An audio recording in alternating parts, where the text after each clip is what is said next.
Hey everyone, and welcome to Almost Cancelled. I am Peter, that is Connor, and this is our weekly TV news show in which we talk about renewals, cancellations, premiere dates, shows in development, pilot orders, all those kind of things, all those pesky tidbits. That's what happens. Yes, it's a industry-wide shenanigans. I think I did quite well in the intro there, and then you just well, You did too well, so I thought, no, I got to bring this down a notch. We got to seem more unprofessional than that. you just, the train was going. I was like, nothing stops this train, and then you're just this big giant whale that just flops onto the track and says, "Nope." Yeah, I know. Couldn't have the people thinking we were too professional. I'm trying to cultivate a confident aura Yeah, let's see how long that lasts. about our content. It'll last until you piss me off, you ginger cretin. You shut up. So about 12 seconds then. Right. We shall start with renewals. We have renewals. Runaways got renewed at Hulu for season 3. So if you're enjoying Runaways, that's coming back for more. As is the Connors at ABC. This is the Roseanne spin-off. I'll probably never mention it on this show again, but at least up until now, it's been just kind of interesting because it was the show that exists because Roseanne's an idiot and said a lot of bad things and got fired. And then this show kind of came. It was like the Roseanne without Roseanne basically existed afterwards, and it's popular. So here you go. And then the final renewal is Tin Star, the Sky HBO co-production. I remember when it was about to launch. Yeah. And then I didn't care. We didn't care enough to check it out. It didn't look that great. Yeah. So that is got its third and final season. So it's ending, but it's getting its final season. So Jesus, I didn't realize it got that. I didn't realize it had a second season yet. hey, we've been doing this for a few years now. We're at the point now where things that we just started when we started are in like their fourth season now. Oh no, I get that. It's more just I remember the trailers for that, and I would have put money on that being last year. Oh no. You know, like I would have put money on that being like last summer. I'd have said 2017 at the latest for the start of the show. I don't know when it was. I'm just Finding out. I'm saying 2017. Yeah, September 2017. Look at that. I genuinely thought it was last year. That's I have no concept of time. I just enjoy Connor being wrong. So here's the first big news of the week then.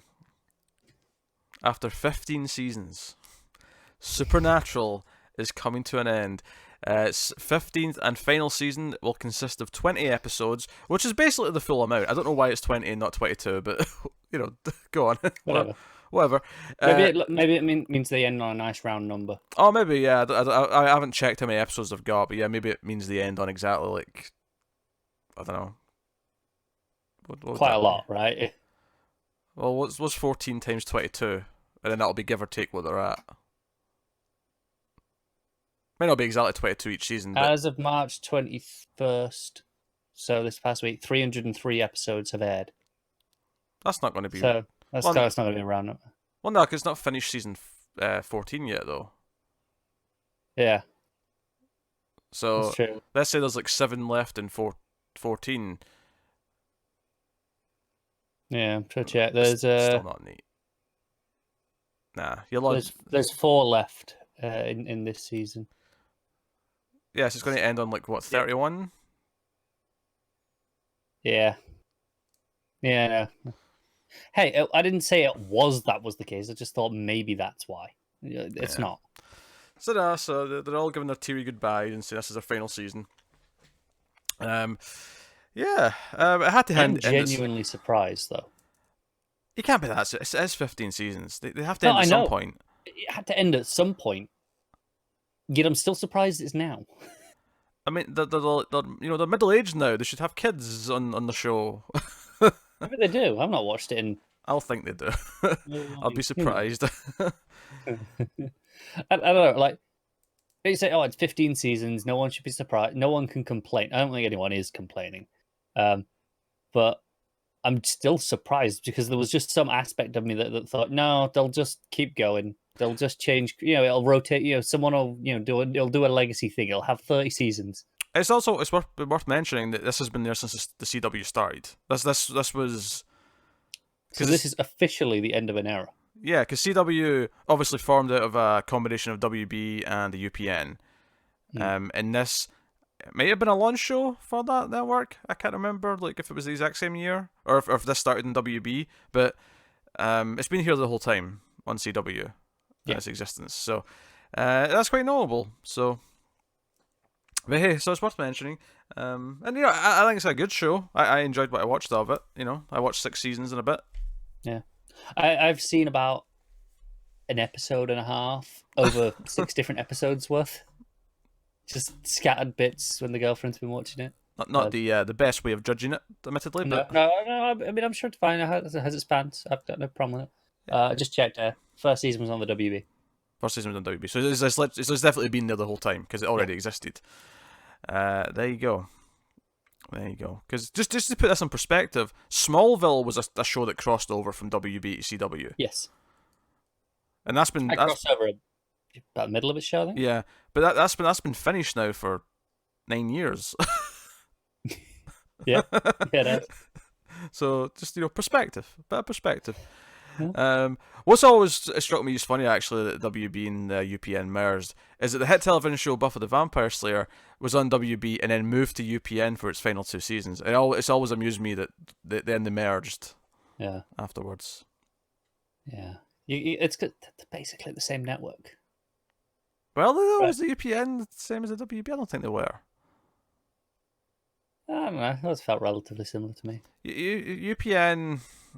At least I got the sense that UPN wanted to be cooler than WB. It might have wanted to be, but yeah, that's why your Star Trek Enterprise had the Who in its opening titles, like you know, or was it the ads that had the Who in it? I can't remember. So Trek fans are going to correct me in a minute. I've never actually seen Enterprise yet. We're getting there, right? We're getting there.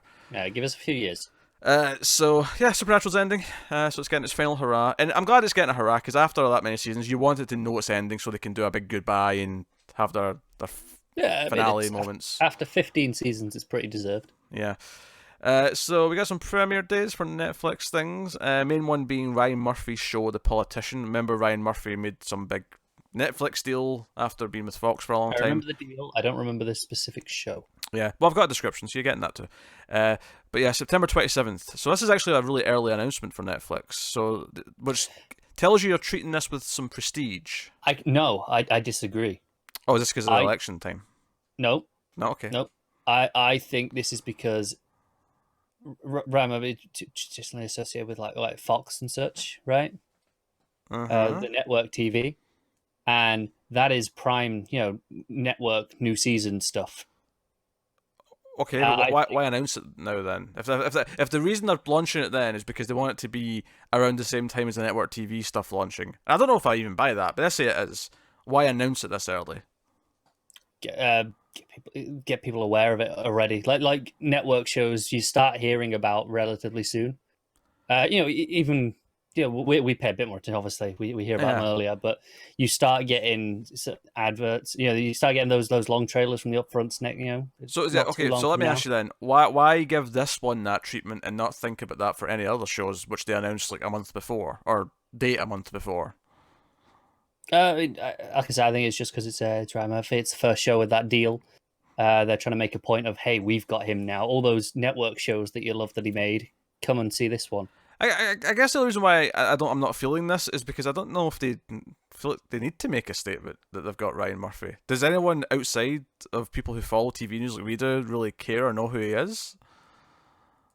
Do people who watch Glee and American Crime Story know who Ryan Murphy is? Like most of the audience? I think there's a hand like Ryan Murphy and Shonda Rhimes. I think there's a handful of users that people do know. Maybe I'm misjudging your regular TV watcher and how much they pay attention to this. But yeah, not everyone's sure, but I think there is a handful of them that people do know. Okay. But anyway, so here's what it is. It's a Darkly comic show. It stars Ben Platt as Peyton Hobart, a wealthy student from Santa Barbara who has known since age 7 that he's going to be president of the United States. But first he'll have to navigate the most treacherous political landscape of all, St. Sebastian High School. To get elected student body president, secure a spot at Harvard, and stay on his singular path to success, Peyton will have to outsmart his ruthless classmates without sacrificing his own morality and carefully crafted image. Described as a one-hour comedy with social commentary. It also stars Gwyneth Paltrow, Jessica Lange, Zoe Deutsch, and Lucy Boynton. So I can see this show. I can see this. I can picture it so clearly. Joe, I'm getting vibes of actually. Did you ever see the movie called Election with Matthew Broderick? I didn't. I think it was Reese Witherspoon. I'm getting like them treating this presidential race for class president like very seriously in like a very satirical way. Yeah. And I can see some of that almost Scream Queens-esque humor kind of creeping a little bit. I can too. So this actually has the chance for me to like this. It's just it's a toss up depending on how they focus on it and how they treat the material. Depends where it lands, because we has a wide spectrum of tones for his shows. So depending on where this lands, I can see myself being quite into it. But credit though to having such a strong premise and description that I can picture the show really easily. Yes, I mean, well, it's be better than Scream Queens. I doubt it because that's a very high bar. Because Chanel #1 and Chad Radwell for life, baby. So, I mean, I like all the Chanels, admittedly. Yeah. I'm shouting out Chanel #1 because my gif of her getting frustrated and making a sort of face is like one of my favourite gifs. I know the one. You use it all the time. I do. Anyway, so Connor insisted I had a date for something else from Netflix, and I got really confused because he says add the premiere date for Neon Genesis Evangelion, and I went, yeah, but what's the subtitle? It's a new show, right? So there's a subtitle. This is an old show. And he's like, no, it's not an old. It is the old show. And I'm like, why am I putting the premiere date for an old show on Netflix? And he's like, there's news attached to it. And I'm like, fine, Connor, what's this? Why is it here? Yeah, one. I mean, I don't think you said the date, June 21st. No one cares. Next. They do. Because this was quite a big deal. Netflix made a huge deal about this. We even spoke about it on the show. And I said, why are they making a huge deal of it? Yeah, because people give a shit. And the news about it is it's not quite the original version that people were expecting. They have redubbed it, which obviously for anime, a lot of people watch the dubbed version in the English, right? Mm-hmm. And there's a bit of, they've kind of treated the original actors quite shittily, apparently, because they'd redubbed it. Apparently, they'd already done it all, and then the actors caught wind that that's what was happening, and Netflix invited them out to do auditions for their role. Yeah, and the actors felt like it was just a pick. Like they never even had any intention of doing it. It was just like, yeah, it's just so that they can say that they did auditions. People are not quite happy because a lot of people love the original version, and now it's like, and that's not going to be available either on Netflix. It's just going to be their new dub. There won't be like a dual language track. Well, no Japanese with subtitles? I mean, there'll be the Japanese, but there won't be a dual option for the different English ones. Right. It'll just be Netflix's new one, and you won't be able to get the original one, which is, the out of print DVDs that people actually were expecting, because that's what people quite like. I mean, watch it in the original language with subtitles like a proper film fan, you bunch of posers. I get that, but pretty shitty to go and make an actor audition for their own role, isn't it? I mean, anime's this weird thing. I always hear this dub versus sub argument with anime fans. And as someone who watches a lot of foreign movies, and it's all subtitled. I would never watch a dub version of Old Boy or a dub version of Seven Samurai. You've watched dub versions of Ghibli movies, right? No. Have you not? Okay. I don't think so. A lot of people have. It's pretty common. I think with animation, maybe I saw one or two dubbed, but most of the ones I've seen were definitely subtitled with Japanese. Fair enough. I typically lean towards going towards subversions myself. I watch enough subtitled films that doesn't bother me. But you do get some fantastically high quality dubs that are arguably better than the original. In some cases, and there are definitely specific animes that I would recommend watching the dubbed version because it's a better experience. So it is quite the debate.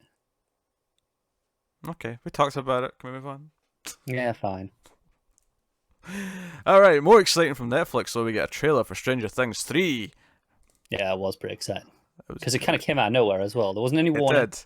And it's actually a really good trailer because it's one of those things where sometimes you get a trailer for a thing that you know you're excited about because you care about the previous seasons. And it's an okay trailer, but you're just excited to see everything again. I actually think this is a really well put together trailer. I agree, because I think they can get away with shitty trailers, right? When it's season 3 of Stranger Things, Yeah. they don't have to do basically anything. They just do, hey, look, people are there. This really felt like a sequel to or sort of a trailer to a sequel, right? The next sequel to in a movie franchise. It felt like, okay, now we're doing summertime, which we've not done with these kids before. Both seasons before were in the winter. Would you agree that Hold on, just let me clarify that. Set in the winter. Before someone corrects me, they were both set in the winter. I didn't mean they were released in the winter. Yeah. When the second season hit, they were calling it Stranger Things 2. And we were like, it's just season 2, right? Yes. This this one, Stranger Things 3, legitimately feels like, no. This is different, right? This is, as you say, it felt like a trailer for It was the most different. We see the mall, which we know is going to be a big part of this, which I'm excited about. I think it's set in 1986, I believe, because the first one was 83, second one was the end of 84. So this is jumping in not real time, but you know what I mean, like in terms of the gap. Yeah, couldn't hide the kid's age any longer. Yeah, which makes sense. Yeah. But what's really neat about this is that it feels like parts of the 80s that didn't exist because the idea of the mall and all the neon lights that came later in the 80s. That came in the mid to late 80s, right? It wasn't there at the start, and it feels like part of that's seeping in. And then we got 4th of July, which is a staple of kids movies. What they're up to in the summer, what they do in the summer break. I'm actually really excited about all that stuff, and the opening's delightful because one of the things going into season 2 was, and this is not really spoilers, but just where Eleven was at the end of season 1, it was like she's separate from everyone else. There's something really delightful about this trailer. We're seeing no, she's been with the kids the whole time. Like she's proper. Her and Max are part of the group, and this trailer opens with them playing a prank on Dustin, who's been away somewhere for a while. Yeah. And he comes back and they're doing this prank on him where she's controlling all his toys. If I had to make a guess, I would say boarding school. Yeah, because he's back for summer. Yeah. But that makes sense.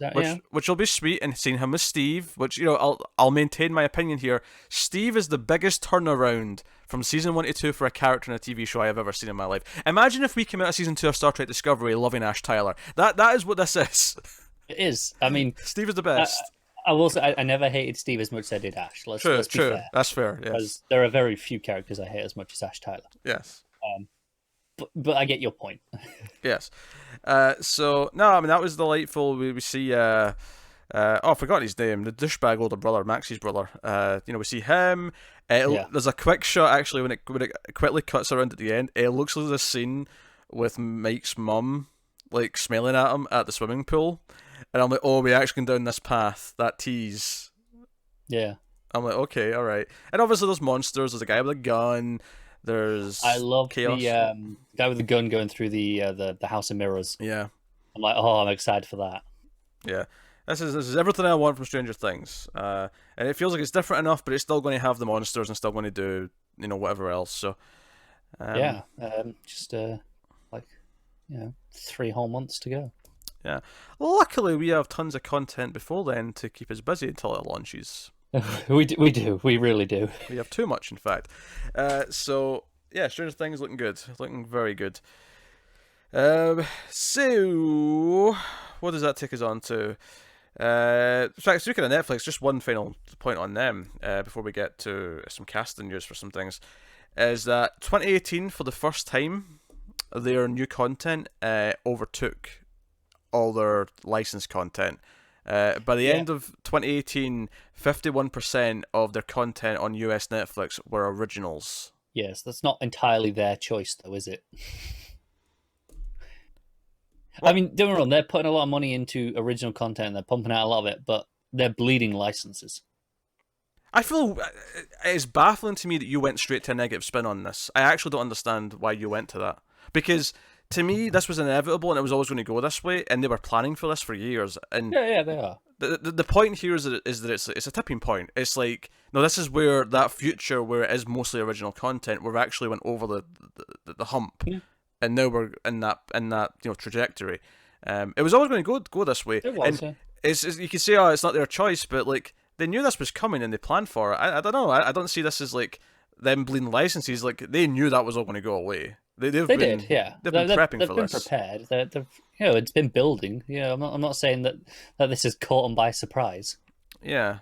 So I don't know. Like I mean, I honestly have a positive outlook in this. I mean, I guess it's kind of positive in the sense that it doesn't feel that they're hurting for content. No one, I don't think anyone's complaining now who wasn't complaining 6 months ago. I would say this definitively puts them as a content creator rather than just a platform. Yeah, Sure. obviously we've been saying that for a while, right? But I think now that there's hard facts of no, there's more of their stuff than anyone else's. That's the point where you can't argue that they're there just as a platform anymore. It's not just a distribution service for others. It's okay, no, they're their own creative force. And it gives them a nice advantage over the new streaming platforms that are coming because they already have such a back catalogue of original content. Obviously, So much, yeah. I mean, obviously, someone like Disney have a back catalogue anyway, and they've got some big Yeah, brands. I'm pretty sure Disney said they were going to put every single one of their movies on Yeah. their service, like all of them, no questions asked. Apple, on the other hand, are like, you don't have a back catalogue. Yeah, worth Completely new. knowing. Apple are doing a conference tomorrow as we're recording this, where it's expected they're going to be announcing their service, officially. I will be talking about that next week details. then. So we'll talk about that properly next week, yeah. But I don't know when you're putting this up and if Unless that'll feel it's late. Well, that's why you shouldn't say tomorrow. You should just say the date. Yeah. That was That's why I said as we're recording this. They don't know when we're recording this though. Well, well, now they do. Well, you can work it out now, but they shouldn't have to play detective. Look, the point wasn't when are we recording it. The point was we're not talking about it because it hasn't happened yet, even if this goes up after that. Then say that succinctly and elegantly. I felt like I did until you started questioning it. Shame. That was meant to be Nick Frost and Hot Fuzz, just for the. Oh, well, that was meant to be. I mean, I knew I wasn't getting the accent, but I was trying to do that mannerism. You know when he's rolling the shotgun, he just kind of. Yeah. No, I get it. I like GIF. I'm bringing up a lot of GIFs this episode. But... Wait, once you told me that's what it was, I can picture it immediately. I never would have gone to that though from your impression. That's fair. Let's hope it's more exciting than Stadia for anyone who was following that last week. And it's not to say that I don't think that Stadia could be successful or be a big thing in the future. I just think the showing of it was poor on the first unveiling. It was poor to a public audience. I think, we'll get into that on 10A tomorrow. Sure, but I don't know. I think it was a poor first showing. They did not convince me, I guess is what I'm saying. Anyway, so whereas Apple don't have to really convince me much outside of content, this is the opposite thing where I believe streaming video works. I just have to believe you have content that I want to see. They have to convince me on pricing and platforming. Sure. All right, let's move on. Hulu have announced the main cast for Castle Rock Season 2, the anthology show based around Stephen King characters and novels and things. Ideas. Yes. So they've announced Tim Robbins, which is interesting because, of course, he was the star of Shawshank Redemption, so he's already kind of attached to Stephen King properties in a way. Lizzie Kaplan's going to be in there, if you're familiar with her. I know her from Cloverfield, and she showed up in a bunch of TV shows, but I've seen her around. I can tell you what. I know her face. And then here's probably the most interesting one actually. Elsie Fisher from 8th Grade is going to be in it as well. So yeah, if you've not seen 8th Grade, that was a fantastic performance from her. She's only like 13 or whatever she is, but yeah. So go watch it. Season 2 will center around Annie Wilkes, Stephen King's Nurse from Hell. This is Misery for anyone who's try to put the story to the name. This is the crazy fan from Misery, although obviously younger because it's not Kathy Bates,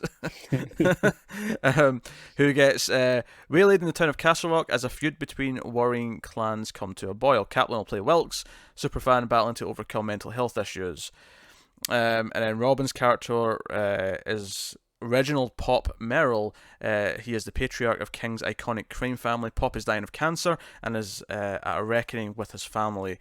As John Ace Merrill, who will be portrayed by Garrett Hudlin, is trying to take over and is threatening a fragile peace with the nearby Jerusalem's Lot. And Elsie Fisher, meanwhile, will play Wilkes' homeschooled teenage daughter, Joy, who is starting to have questions about her mother's sanity. Okay. I hate how much I like it of this casting, because I really didn't like the ending of season 1. Yeah, that's the thing. I don't know how much I actually want to watch this. This feels like more direct adaptation, because last it was a couple of Easter eggs, locations. Mostly it was like, okay, the setting, right? There wasn't direct characters and storylines really. Whereas this feels. It doesn't sound like Wilkes is going to be kidnapping an author, though. I mean, unless that goes into that at some point. But... Yeah, I'm not sure. But even the fact that we're dealing with that character is more overt than what we got in the first season. That's true. I don't know. At the end of that first season really made me lose interest. That finale was terrible. It was a terrible finale. It made me feel like I'd wasted my time. Yeah. But it's an anthology, so I mean, season 2 could be its own good story. Yeah, maybe. I mean, I think if we've got a lot of shows on at the same time, it's going to be a tough sell to get us to watch it. But if it's quiet, I think we'll definitely try it. Yeah, probably. Next up, I mentioned this in the Television from the Multiverse, which is our DC TV podcast, but worth reiterating this news here. A couple of casting details. First of all, for Pennyworth, we have Emma Peets, who's been cast as Martha Kane, aka Martha Wayne. And by aka, I mean she's, this is before she's married, because it's a prequel. And then we have Jessica Ellerby, who's going to play someone called the Queen. And there's a debate as to whether or not this is just the Queen, as in the Queen of England, or the Queen as in like a character related to the Royal Flush Gang. There's been some speculation, but so we got some castings for that. And then for Titans, Chella Man's been cast as Jericho, who's the son of Deathstroke, and is notable because he's deaf and transgender, so people are championing that. Plus we have Chelsea Zahn, who's been cast as Rose, the daughter of Deathstroke, aka Ravager. So there you go. So some DC castings worth mentioning. Yep. Okay, so we're on to some show orders then. So first up, our one and only comedy this week. So Netflix has given a 10-episode series order to a semi-autobiographical comedy coming of age comedy from the Mindy Project creator Mindy Kaling. It's untitled. It's about the complicated life of a modern-day first-generation Indian American girl inspired by Kaling's own childhood. So, I like Mindy Kaling. I typically don't really like the semi-autobiographical comedies, so toss up. It's hard to say. I feel like because it's a teenager and it's not her playing her, because it's going to be a teenage girl. That might help. Because I feel like the problem I have with the autobiographical one tends to be the tone of them being as adults. I think this makes it feel more like, I don't know, this is just like, this could be any premise really. Like, it's just, it's a teen comedy. And I like the idea of her like training a younger actress to like talk like her. Because she's got a very specific way she talks. You mean at like 1 million words a second? Yes. Yeah, she spits words out like no one else. Yeah. So, no, I mean, it's a thing. Could be a good binge watch. On to the hour-long shows, though, in development and are ordered. So we have... So here's something interesting. So Steve Zalian is going to write and direct a series that focuses on Tom Ripley, the sociopathic anti-hero of Patricia Highsmith's crime novel series. So as you're saying this, we're going to straight to series deal, whoever picks it up. This is coming from Endemol Shine North America. Zillion will use the first 5 novels written by Highsmith, Talented Mrs. Ripley, Ripley Underground. Is that a typo? Because I've heard of Talented Mr. Ripley. Probably. It's probably a typo, but it says Mrs. Ripley, just for the record. Ripley Underground, Ripley's Game, The Boy Who Followed Ripley, and Ripley's Underwater. Or Ripley Underwater. As a roadmap to show Ripley's progression from con artist to serial killer. Do you know what? I'd never seen any of the movies that have been based on this character. I had no idea he became a serial killer. Which movies are based on this? The Talented Mr. Ripley, for one. Well, yeah, but the others. I don't know off the top of my head, but I know there's been... you said movies plural, so I assumed... No, but there is several movies. There's multiple actors who've played him. It's kind of like Jack Ryan. There's been like 4 or 5 actors who've played him. Yeah. I figured you'd know a couple, but Not off the top of my head. I think like Jude Law may have been one of the actors who's played him. That was Matt Damon in that movie, I think. Was it Matt Damon? I think it was Matt Damon. I don't know. See, I don't know a whole lot about this. I had no idea it became like a serial killer or it was like a sociopath. That actually makes me way more interested. They should have put that in the cover.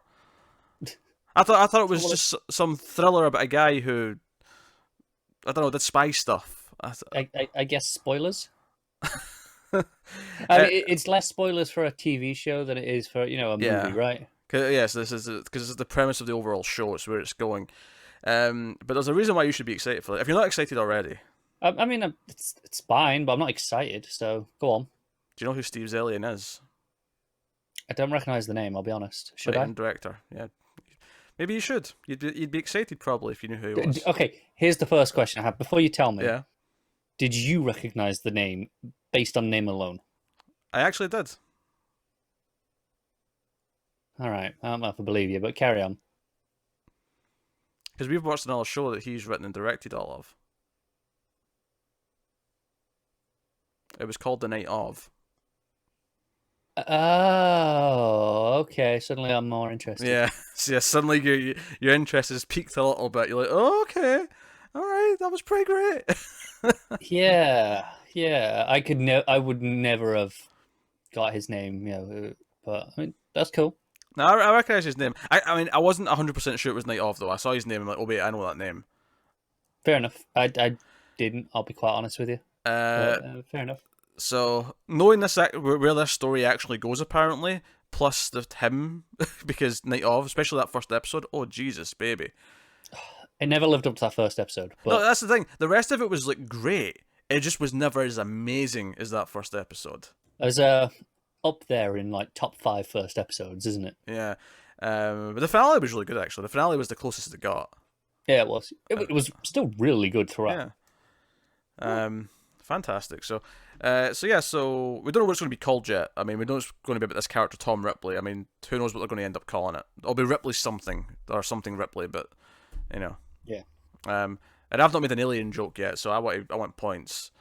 Oh, for God's sake! I want points. I thought you were just gonna be a professional. Commentator. People come to me for the puns and the references. You know this. It's part of our brand. They'd respect some restraint. No, they wouldn't. Next up then, Netflix has put an order in for a limited series called The Queen's Gambit, which will star Anya Taylor-Joy, which is cool. She was, of course, in The Witch. She was in Split, Thoroughbreds. Is this an Arrow prequel?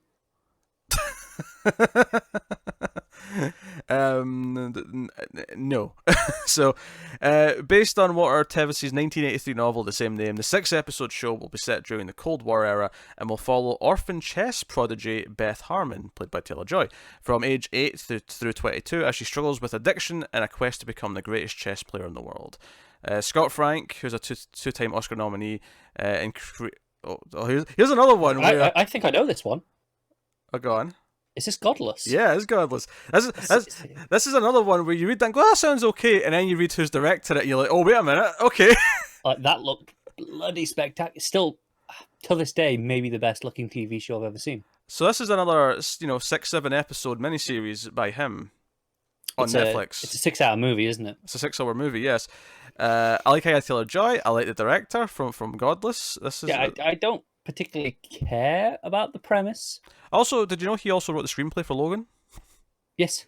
Yeah, I didn't know that. Yeah, I'm sure we spoke about it when Godless was happening. Well, I've forgotten about it then, but I mean, I didn't know that off the top of my head. So there you go. So, look at that. 2 things back to back where we're like, you know what? Yeah, there's some talent in these. I'm in for them. That's how you get us interested. Yeah. Queen's Gambit and Untitled Ripley show. That's why I couldn't remember what title it was because it doesn't have a title. It didn't have one. Yeah. All right. So next up, Death is My Best Friend, which is going to be based on Katrina Tong's hit Wattpad book. Also, every time anyone says the hit something now, I just giggle to myself because I've made it my thing. So it's been adapted for TV. The project from writer Lindsay Rosen, who worked on Cruel Intentions. I don't know if that means the movie or the show. It's probably the show, which is not a great sign because the show didn't get picked up. But this is in development as Sci-Fi. Death is My BFF, which is the title of the original written series. It tells the story of a coming-of-age story of Faith Williams, an ordinary teenage girl who, on the eve of her 18th birthday, finds out she is the chosen one. She is the Slayer. Yes, and I know Faith's last name in Buffy was not Williams, it was Lahane, but just bear with me. Just go with it. Yeah. So she discovers she's the product of a prophecy, which makes her. That's actually is very chosen one. Actually, I'm remembering what this was from reading it earlier. She discovers that she's a product of a prophecy, which makes her responsible for protecting the balance of all good and evil on Earth. This task is complicated by the Angel of Death. Not Angel the character, but Angel of Death. Just for the record. This sounds like someone really liked Buffy and went, I'm going to... So this is like one of those online books, right? Yeah. Wattpad. So it sounds like fanfic. That was... This is a 50 Shades of Grey situation. Yeah, it sounds based on Buffy. Angel of Death, an insatiable, sarcastic, and undeniably sexy Grim Reaper. It sounds like they've combined Angel, the attitude of Spike to me from that description, who has been tasked with collecting Faith's soul and delivering it to the underworld. Now, Faith must fend off Death's advances while also fighting evil spirits, all while attempting to navigate the drama of senior year high school, fight her own personal battle with anxiety, and live up to the full potential of her extraordinary soul. I want to point out two things. One, yeah, okay, it's Buffy. Yes. I'll let you have you can have your references. It's basically Buffy, but swap vampires with spirits and a couple of other details. And two, this is a show set in high school that just managed to do personal and professional lives. It did. Here's what's funny to me about this is they had this like, oh, okay, I'm going to do my own knockoff of Buffy. I can't call the lead character Buffy. That's too obvious. Faith. Yeah. The other Slayer. For the personal and professional. Oh yeah, you're getting booze out. Yes.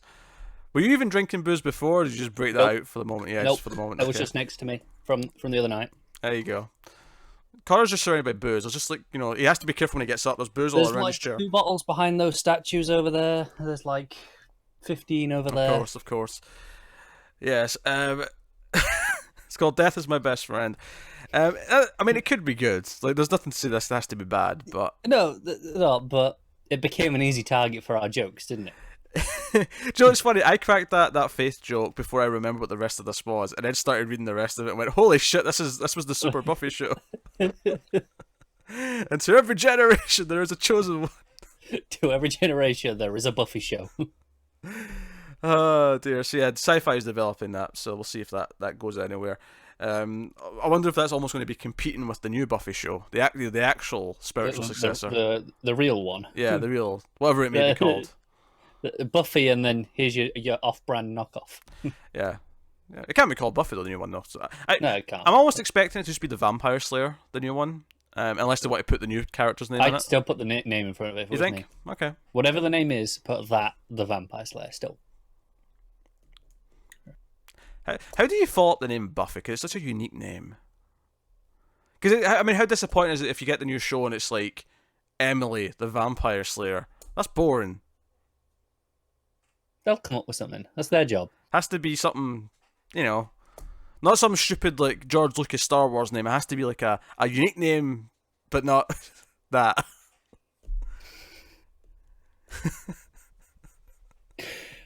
Sure, they'll come up with one. It's their job, not mine.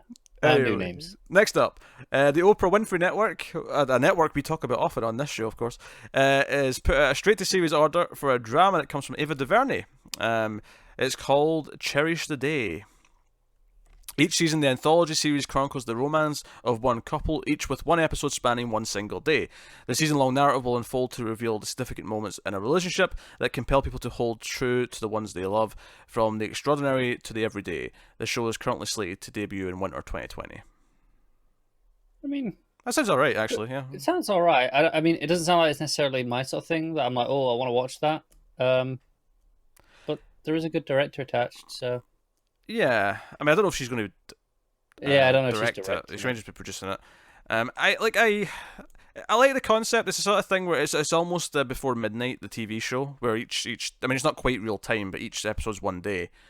Yeah. But it depends if it goes for that kind of tone or if they go for something else a little bit different. I have to admit, I always forget the Oprah Winfrey Network exists until it comes up again. And Yeah, I'm me like, too. And I'm like, oh yeah, that's the thing that exists. Way to go, Oprah. I mean, she's got her own network now. Yeah. She has succeeded. Which leads me to our final story of the week.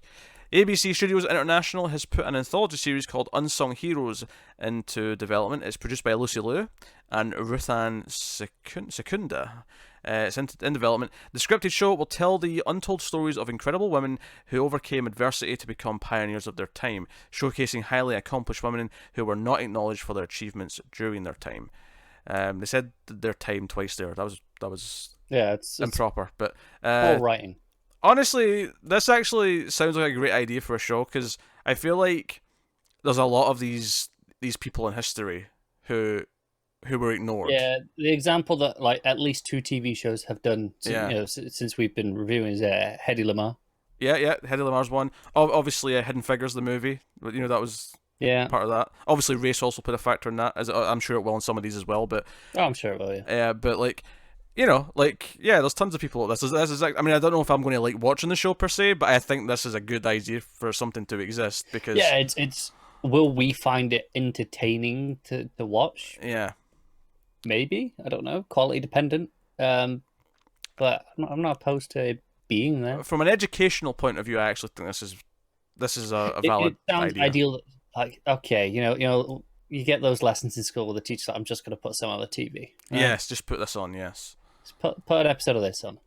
Yeah. The first episode will chronicle Asian American female silent film and theater star Anna May Wong.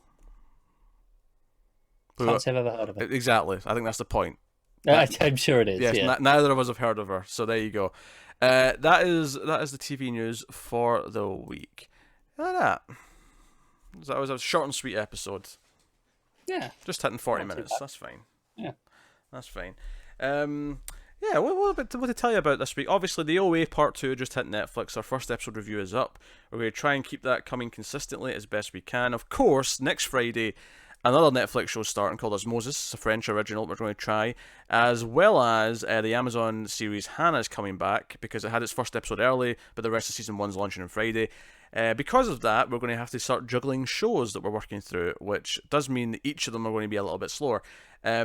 I will tell you right now, though, we are going to prioritise the Netflix shows over the Amazon ones for the most part. The reason being just simply that more people watch them. I mean, that's the short answer. But so the rest of Hannah is coming, but it's going to be coming at a slower rate, possibly just one per week, whilst these Netflix shows are also on, and we're still working our way through them. So brace yourselves for that. Until one of these Amazon shows is either, okay, no, this is something we just love more than anything else on, and it's like, this is priority for us. Probably going to be the case unless things change. Yeah, I mean, I'm looking forward to watching Hannah. I enjoyed that first episode, but I mean, yeah, what I'm saying is when the reference show starts, when the if that comes up against a Netflix show, they're going to be dicks. Probably going to go with our hearts. They're going to be dicks and put that the same week as Stranger Things. Just you watch. We're going to have to alternate between the reference show and Stranger Things season 3. Just you wait. I don't even know where to start that week. Well, we try and do the first episodes of both on the same day, I think. We just everything would be pushed and we just do those. Yeah, but then you have to choose an order.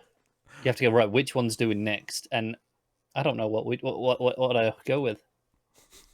I think all your regular content for the next 2 weeks when that happens is cancelled, and it's just going to be Stranger Things and reference. Yeah. No movies, show. No Trek. No, all that goes away for a week. Yeah. All that goes away for at least a week. But yeah, so we'll do our best. But yeah, the first review of that's up. Of course, Star Trek Discovery's still been going up. So check out that. Worth mentioning, we just started putting up classic not Star Trek. I mean, we got classic Star Trek reviews going up every week. That's been happening for ages. Go check those out. But classic Twilight Zone reviews just started going up. Myself and Tara, who's new to the channel, we reviewed the first episode. That's already up for everyone. The second one's up on Patreon. So yeah, and obviously the reason why we're doing that is because me and Connor will be reviewing the new Twilight Zone when it launches in just over a week. Over a week, yeah. It'll be after the next news show, but yeah, it's just over a week. Yeah, we'll talk about it properly next week when we do this section on news. Yeah. So we can look forward to that too. Also worth mentioning, it's a good place to put this at the end of news shows. It is worth mentioning we did get a copyright strike on the channel, unjustly. I will happily plant my feet and say. on the last Screams After Midnight. Obviously, me and Tim review horror movies. It's the same format as this. It's just two of us sitting here talking. So the idea that someone make it sound so exciting. Well, no, but I say that in the sense that for copyright reasons, there's no reason why anyone should have an issue. So the idea that someone felt so strongly to give us a copyright strike and demand it be taken down is bizarre. So the episode's missing right now on the channel. We obviously is it potentially up to like a month? Is it or something like that? No. They have to respond within 14 working days. 14. Okay. Now that we've countered it, basically the counter says, we don't believe we've done anything wrong, so if you actually still think we have done something wrong, then sue us. And if not, then YouTube automatically reinstate our video and take away our strike. Yes. And if they sue us, we're screwed. If you sue us, there'll be a GoFundMe for legal costs in a couple of weeks' time. But we will win. I'm fairly certain that it's not going to come to that. I think actually it's just never happened, has it? Not really. No, we've had very few occasions, not on all of YouTube, where it gets to that extreme. They mostly just back off. Yeah. Especially in this case where we know we've not actually done anything. Like there's no copyright infringement, so they can't say shit. This is just YouTube's broken system allowing it. Yes. To be fair, it's actually been a long time since we've had any issues with this at all. The last copyright claim we had was late 2016. No, it's not a lie. It was late 2015. Yeah. No. We have got lucky, but that doesn't absolve YouTube of blame. Oh no.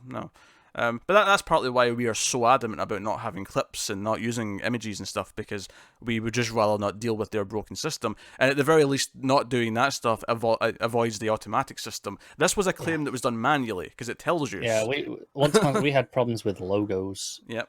Like you wearing logos on a T-shirt. Yeah, that one's caused the problem, yeah. So, hey, that's what it is. But worth mentioning, I'll mention it in the movie news as well. It's pretty more relevant there. Yes, but no, I think it's worth bringing up. Just so people are aware. But yeah, so thank you very much for enjoying the show. You can of course support the show and the channel and everything we do here at Patreon at patreon.com/MailFuzzTV. You can go over there and support us for as little as $1 per month and check out all the stuff that goes up early or some stuff that's exclusive. We did a TV preview on Almost Cancelled Extra this past week. That's a show that alternates with 121 Extra. It's like an extra discussion show, just kind of like the news, but on a topic rather than, it was quite similar to the TV news this time, except, it was a bit of a roundup of, what's coming in the near future. Yeah, so, you can get that for $1. It is worth mentioning, if you want to do more of a one-time kind of thing, you can, if during the streams that I do every week, I do twice a week, I do one Mondays and then a late one either on Tuesday or Wednesday, you can check out that. You can do super chats on that. There's also actually just a donation link as well now, if you check the description for those. I'll put that donation link on Patreon as well for anyone who wants to find it, but there is a straight up donation link if you want to just go and donate. But otherwise though, you can support us in free ways, such as liking and subscribing and commenting and sharing the videos out and all that kind of stuff. All of that does help. And go join the community on Discord. Again, go to patreon.com/MailFuzzTV to get access to various links and all the useful pieces of information. It's a nice place to correlate all that. So that is us. So thank you very much once again for watching and listening. We always appreciate it. Keep watching TV, guys. Have you got any vanilla?